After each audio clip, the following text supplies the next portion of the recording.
Today's top stories at NBR. UBCO adds 3 members to its board.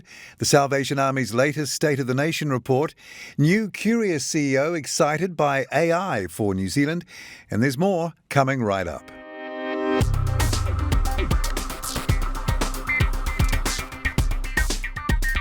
Kia ora and welcome to NBR Today, 100% subscriber funded and proudly brought to you by you, as is every story at nbr.co.nz. It's Thursday, February 17th. I'm Paul Brennan. Thanks for joining us. New Zealand Rugby has approved a $200 million partnership deal with Silver Lake, giving the US private equity firm a smaller stake than earlier proposals.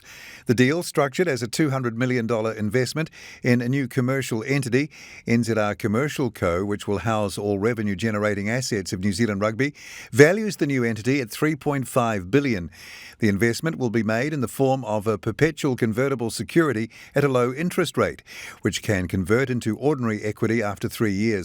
In late 2022, a co-investment will be offered to New Zealand-based institutional investors so that domestic capital can have the opportunity to also participate in the investment. Tauranga-based utility electric bike maker UBCO has added 3 members to its board as it heads towards a listing at some point in the future.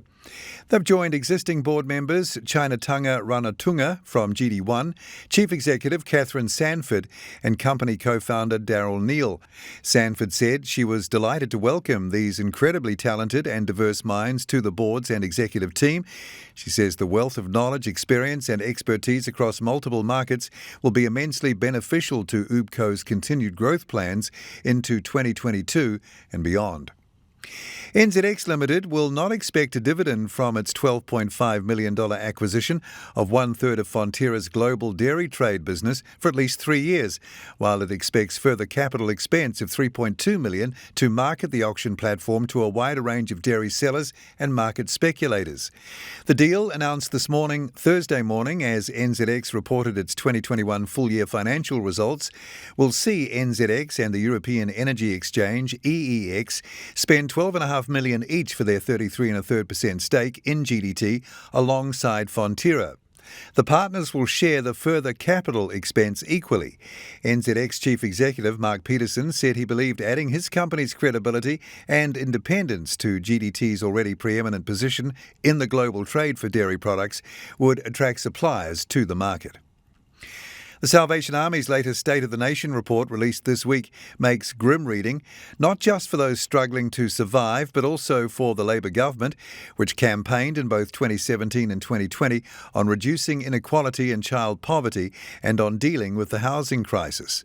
More from NBR political editor Brent Edwards, who joined me from our Wellington studio at Parliament. Well, I guess the most worrying thing, and, this is no surprise, we've talked about this for years now, but housing affordability and just how unaffordable it is, and from the Salvation Army's point of view, not just to buy a house, how unaffordable it is for families to rent a house. Our political editor Brent Edwards there.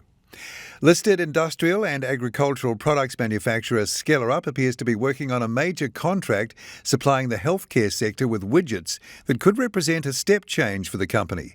Speaking to the NBR's Dita DeBoni after its half-year results announced this morning, Thursday morning, CEO David Mayer could not elaborate on the potentially larger order nor who the customer was. As I've signalled in the past several years, we've targeted the US for a number of reasons. One is that certainly on the industrial side, both from an infrastructure point of view, the kind of products that we make, but also the key OEM customers that we have, they're very large. Skellerup CEO David Mayer with Dita DeBoni there. The Matrix film franchise may have resurrected its AI doomsday scenario on Kiwi movie screens over the summer with blockbuster effect, but artificial intelligence's applications here in New Zealand are typically a little more agricultural. Nevertheless, new curious CEO Stephen Ponsford seems just as excited by the possibilities for fruit harvest quality control and the documentation of local flora and fauna as he is by, for instance, Soul Machine's virtual Baby X project. Stephen Ponsford joined the NBR's Will Mace. Looking to automatically detect and identify both native flora and fauna, as well as sort of pest species in New Zealand. We're only in the early days, but already we're looking at radically being able to change how the department can focus its conservation efforts through near real-time detection of some of these species. New Curious CEO Stephen Ponsford with Will Mace there. The full details of those stories and more are at nbr.co.nz right now. Tomorrow at NBR, in his Hunter's Corner column, Tim Hunter looks at ASX zombies and the perils of popularity, while Rachel Smalley opines in her weekly column that the government is showing a masterful display of distraction comms in relation to the Wellington protests. I'm Paul Brennan. Join me again from around lunchtime tomorrow for the morning's NBR trending stories, and again from 5:30 tomorrow and through the weekend for another NBR This Week.